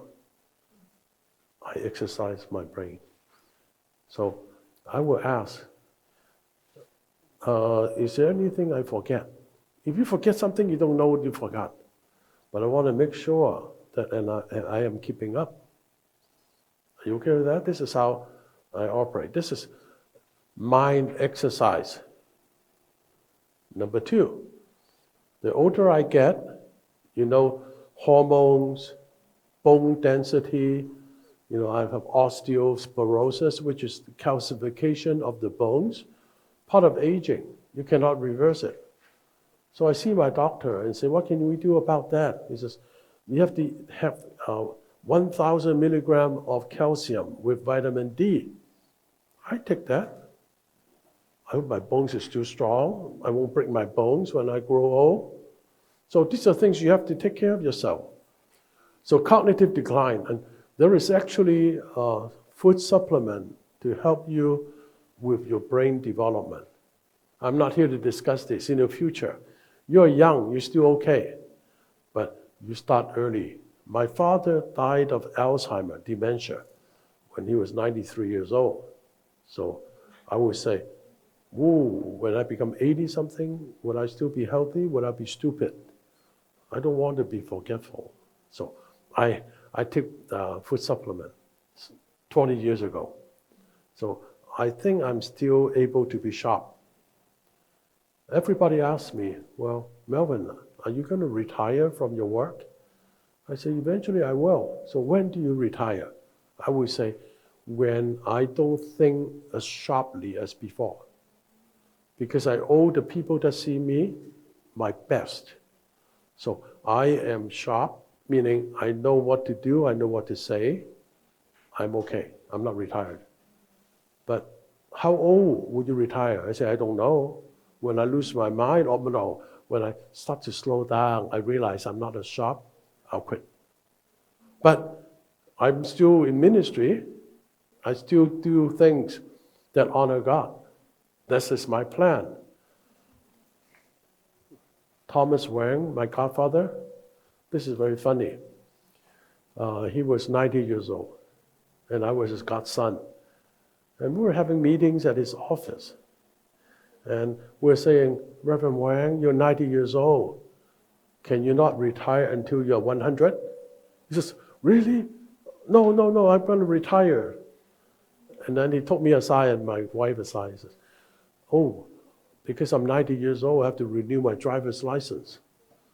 Because 90-year-old people drive very slowly and dangerously. So you have to get your driver's license renewed. You don't have to test how you drive. It's a written test. So he was very funny. He says, Melvin, he called me Melvin now because he's my godfather. So Melvin, I went to the exam and I took the exam of the driver's license. And the clerk said, wow, Mr. Wang, you have the highest score of the day. So, wow. And he has 5 more years of driver's license. Wow. You know what he did? He bought a new car, 90 years old. He said, oh, this is my new car. Do you like the blue color? Wow. When I'm 90, will I still want to drive? Will I still have the best score of the day? Probably not. But he's my godfather. I want to be like him. So you have to have somebody that you look up to. So cognitive decline, physical decline, and emotional decline. This is given. This is part of aging. There's nothing you can do to reverse it. So I'm glad you're young. You have to know this is happening. This is happening to your parents, perhaps, your grandparents. Now, Atia talk about the vectors of deterioration when you decline. How does it work? There are 3 things: exercise, nutrition, and sleep. The first thing to go is your sleep. If you're sleeping like a baby, congratulations. My wife sleeps like a baby. Oh, I'm very happy. When she wakes up, sometimes she sings a song. I'm a psychologist. I think her mental health is better than mine. So I want to make sure I sleep well. But you have to realize we travel, we have time zone jet lags. So I wake up in the middle of the night because over there it's daytime in California. But it's okay, I exercise my brain. But my wife sleeps well, so do I have good nutrition? And do I do exercise? Do all 3. Make sure your sleep do not deteriorate. Make sure you eat healthy foods. Don't eat too much junk food, and you exercise. Now, it's very funny in Kuala Lumpur. I think Tuesday, I have a good friend from Hong Kong. He's a psychiatrist, Dr. Hong. He's 3 years younger than I am, and we see each other maybe twice a year. And he said, "Oh, Melvin, I am 70." He's 70 years old. He says, "Well, I'm 70 anyways. I can eat whatever I want." So he doesn't care what he eats. I care for what I eat. And he said, "I plan only 5 years at a time now because I'm 70. I told him, "Well, I don't plan that. I plan 3 years at a time." So this is the reality.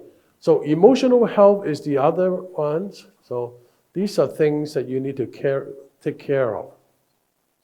Are you angry all the time? Are you depressed? Are you anxious? So make sure you're not. Then eventually, Atia talk about exogenous molecules, meaning outside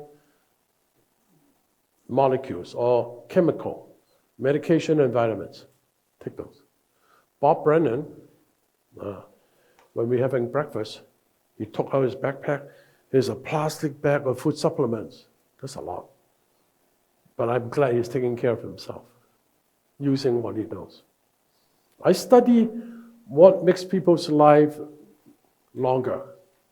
I study what food supplement to take your body blood sugar reduce so you don't get diabetes. So there are new research available in the United States.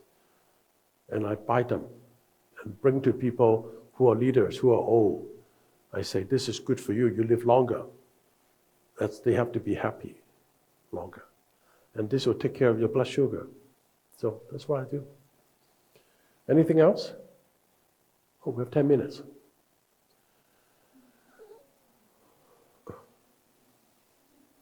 Now, you may not be worried too much about this because you're only in the 20s, 30s, but this is the end game. This is how this is going to end. When you have the final exam answers, you don't worry about it. Okay. Any other questions?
Can you say it one more time? I can.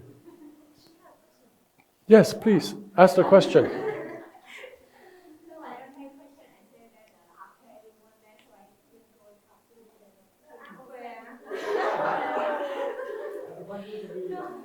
What's that? Want to have private with you.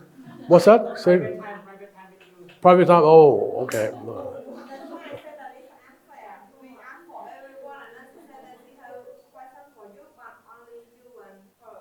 So Wow. it's not fair. Well, maybe not this time. Maybe in the future. No. Yeah, in the future, I'll be happy to come here with invitation by Dr. Ratana, and I'll just have private time. Just sign up, maybe 1 hour at a time. I did that for Kyrgyzstan. We have medical staff, but translated. But if you speak English, fine. If not, get a translator. I'll tell you what I know. Hopefully, to answer your questions. And I guarantee you the truth. So the fact that everyone can speak English, so Yeah. there will be a translate for the person. So just ask before you ask the English speaker. So any question you can ask. Yeah. I think it's great thing to yeah. The thing we ask you to say that it's very. Yeah, ask freely. I guarantee you the truth. Like when recently you are really interested like on the way that you can sharing. So for me, I really want to know more about kind of the book that you say that talk about kind of exercise and things. So you as the psychologist, right? So I just want to know what kind of the book that you recommend for me to read it for psychologists. Okay, what kind of books that I recommend for what? For kind of counseling science. Counseling science? Okay.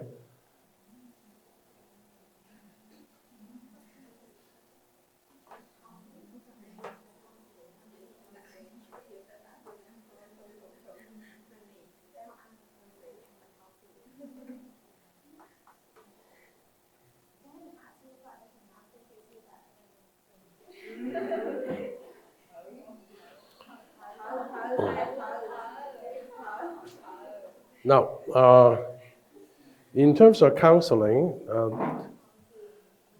these are the books I have in my library, and Gary Collins is the best. This is Christian counseling. This is like 40 years ago. And I like it. Yeah. Now, I like Gary Collins.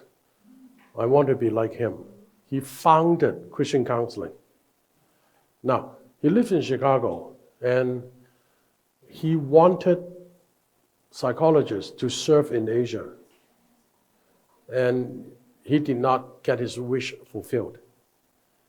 So when I come to Asia, I always want to honor him because he wanted Christian counseling to come to serve different parts of the world. There are two husband and wife, they're both counselors, to Singapore, but it didn't work very well. So this is the book I would recommend. Then let's see.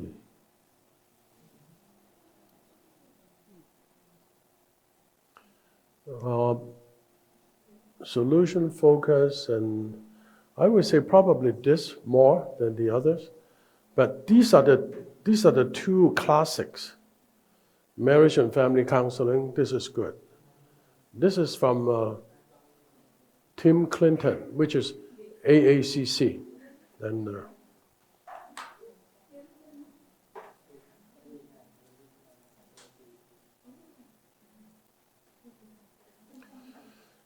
so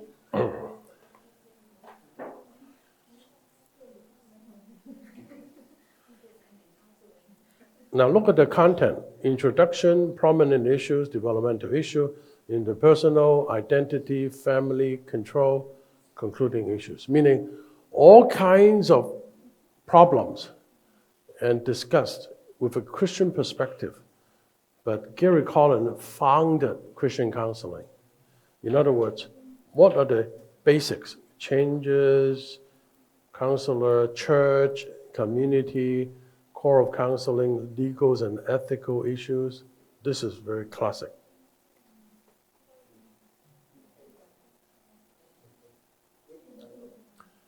I'm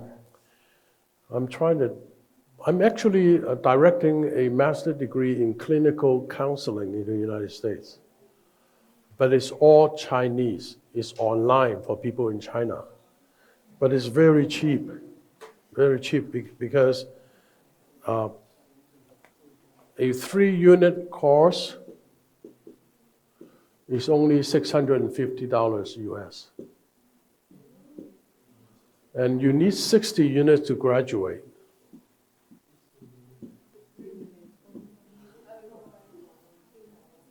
So this is already, we're in the 3rd year, and I have about 400 students. My job is to make sure the curriculum is well, but it's all in Chinese online. So we have an English program, but it's maybe more expensive. It's called CIU, Columbia International University, ciu.edu. Christian, yeah. Used to be Columbia Bible College, but right now it's Columbia International University. 100 years history. So that's something you may want to consider in terms of counseling. And the other classic books would be like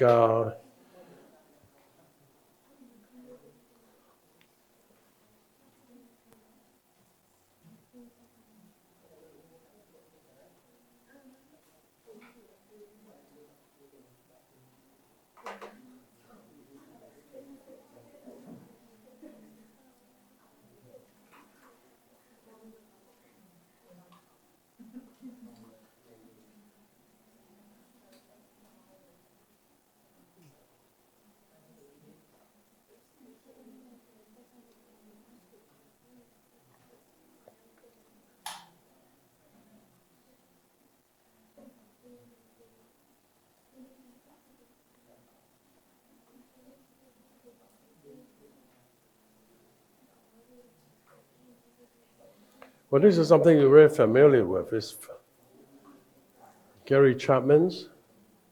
Now you notice I underline all of them. I read them. This is very good about 5 languages of love. How do you show love? By speaking it, language, words of encouragement, quality time, acts of services, gifts of service, and touch. 5 things. So this is something you would use and say, how do I show love? Now, he did not say the most important part is actually language. He said all 5 are the same. No. Now, he's not a psychologist. He's a famous author, counselor. Psychologically speaking, the most important is your language. Can you speak words of encouragement? So if you can be encouraging, you think positively instead of saying negatively. So you realize there are people that are among your friends. There are people you like being with because they are always encouraging and positive. There are others who are negative. The more you're with them, the sadder you feel. So, language of love. This is to the outside.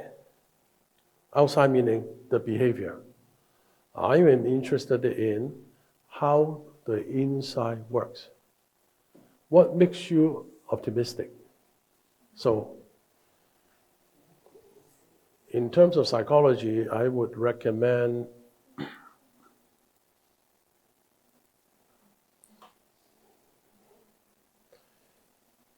okay, this is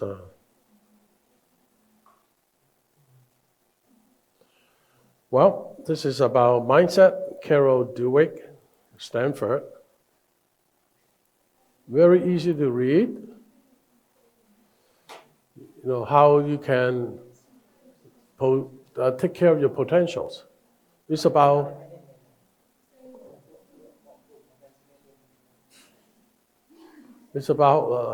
optimism, about faith. And this is readable.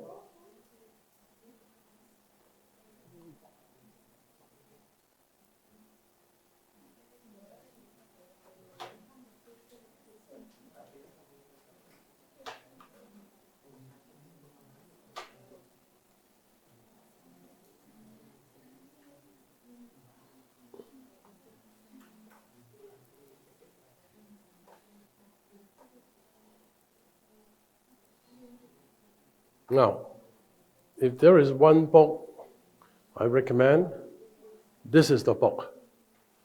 This is Martin Seligman. His life, there are only 3 contributions. And this is the contribution called Learn Optimism.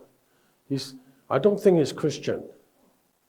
So, learn optimism is faith. If you have faith, you're optimistic. So when you're optimistic, you're always positive. Not only are you not looking at the negative, you will not be affected by the negative. This is how parenting, if you are positive, your children will grow up healthy. So this is worth an investment. It's authentic happiness. It's into making people happy. How can you pursue happiness? This is the mindset.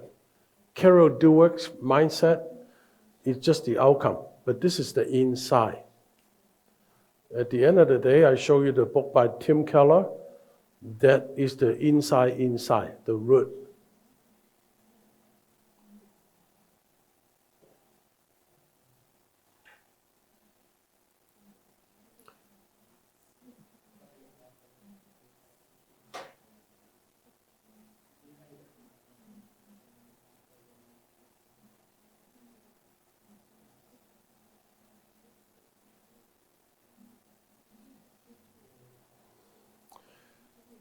You see, I have a lot of book on happiness. Like Christian books. I have all kinds of books on happiness. Wow, I did not know I have that many books on happiness. So, do I know how to live happy? I think so. Yes.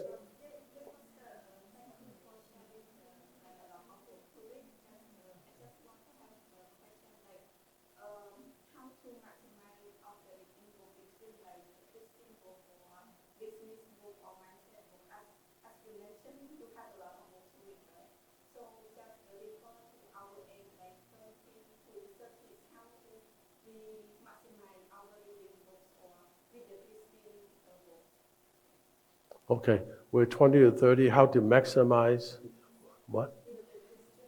Good. Oh, between Christian books. Okay. Uh-huh. General books. Okay. Okay. Number one. Generally, Christian books are secondary. Secondary meaning a lot of Christians do not write books. But there are a lot of non-Christians who write books on counseling, psychology, also business. So these are truths, universal truths. An example would be, when I do have surgery in my stomach, the surgeon, I hope he or she was Christian. Actually, it happened to be a Christian surgeon that helped me with my appendix, Dr. Brooker. But if you were not a Christian, it'd still be okay, because medical science is objective. But when it comes to relationship and mindset, you want it to be Christian. So you have to make sure the book itself is not talking about Christian or non-Christian, but about human behavior. Now, I follow this woman. I don't think she's a Christian. Amy Edmondson.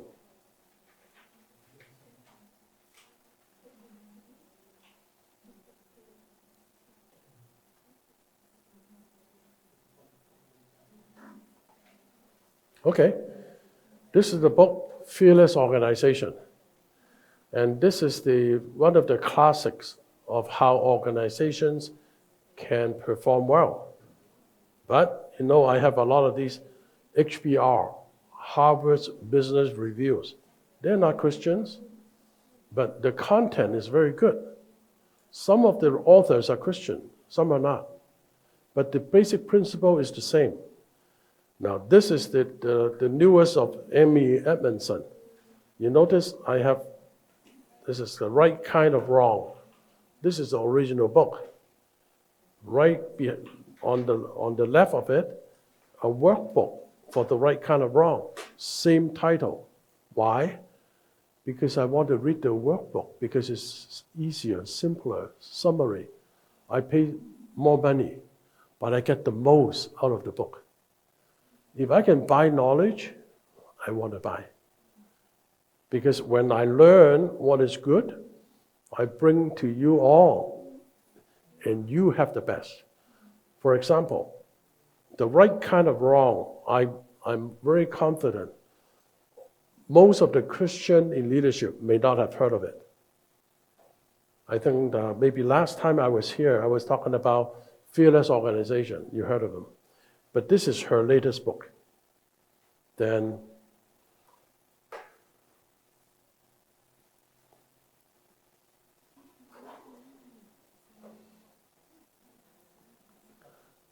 you'll be overwhelmed by how many Harvard Business Review I have. All of that. Why? This is Harvard. This is business school. Their publication are not necessarily Christian, but they're the top of the science. So I read them about leadership, about change, about mental toughness, emotional intelligence. I want all of this so I can teach you properly. That's why I have them on my library.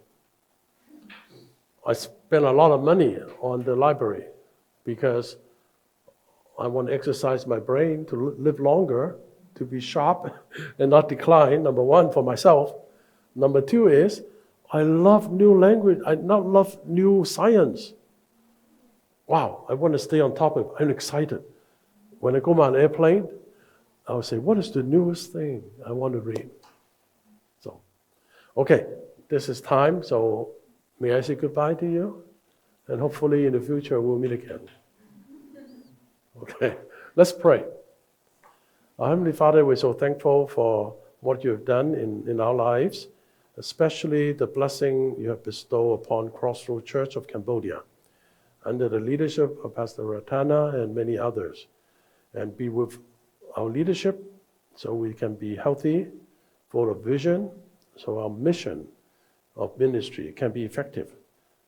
We pray for protection for all that we are here. Give us wisdom and understanding and the largeness of heart with the wisdom of Solomon so we can be in the world, yet not of the world.